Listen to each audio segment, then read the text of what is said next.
አሰግድ መኮንን እንግዳ ወርቅ ነኝ። ዋና ሙያዬ ደራሲና ጋዜጠኛ ነኝ። እንግዲህ አጋጣሚ ነው ወደ እዚህኛው ትግል ያስገባኝ። ያው ፋኖ መሪ ነኝ።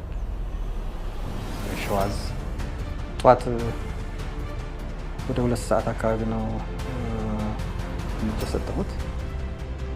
ከዛ እንግዲህ እስካሁን ባለው ሁኔታ ወደ ኮምቦልቻ ነበረ። ኮምቦልቻም በጣም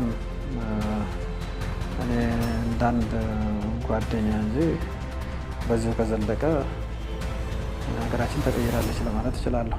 ወደ አውሮፕላንም ስንሄድ በጣም በጥሩ ሁኔታ ነበረ። ቁጭ ብለን እያወራን ጎን ለጎን እዚህ እስከመጣንበት አዲስ አበባ እስከገባሁበት ድረስ ከብዙ ጊዜ በኋላ አዲስ አበባ መግባቴ ነው።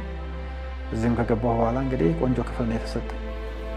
ሻይ ቀርቧል፣ ምግብ ቀርቧል። በነገራችን ላይ ፋኖ በአሁኑ ሰዓት ህዝባዊ ፋኖ እና ግንባሩ የሚያንቀሳቅሰው ኃይል አለ።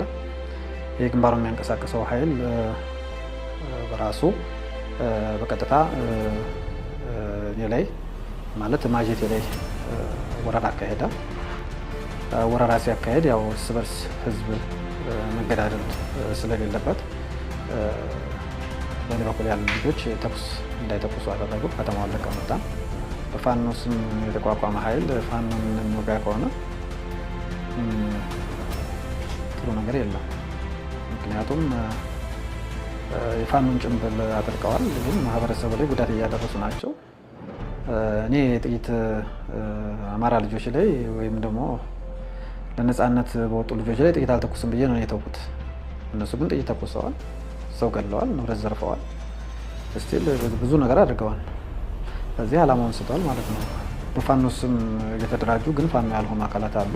እንደ ንግድ ወይም እንደ ስራ እድል የቆጠሩት የተለያየ ቦታ መኪና እያቆሙ የሚዘርፉ የተለያዩ ነገሮች አሉ። እነዚያ ነገሮች አቅጣጫው እንዲስት አድርጎታል። ትግሉ ብትቻ የበዛበት ነው።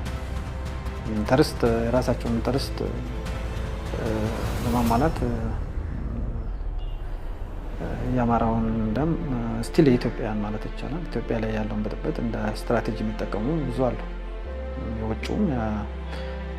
ከውጭም ጭምር ማለት ነው። በጣም ብዙ ነገሮችን እንታዘባለን።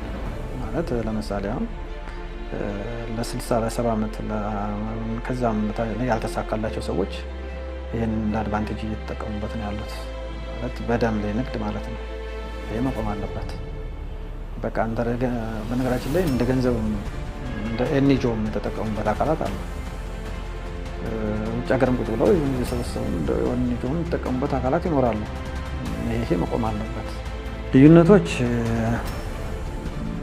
በዚህኛው በእስክንድር ቡድንና አሁን በፋኖ መካከል ባለው ቡድን ላይ አስታራቂ ሀሳብ አይኖርም።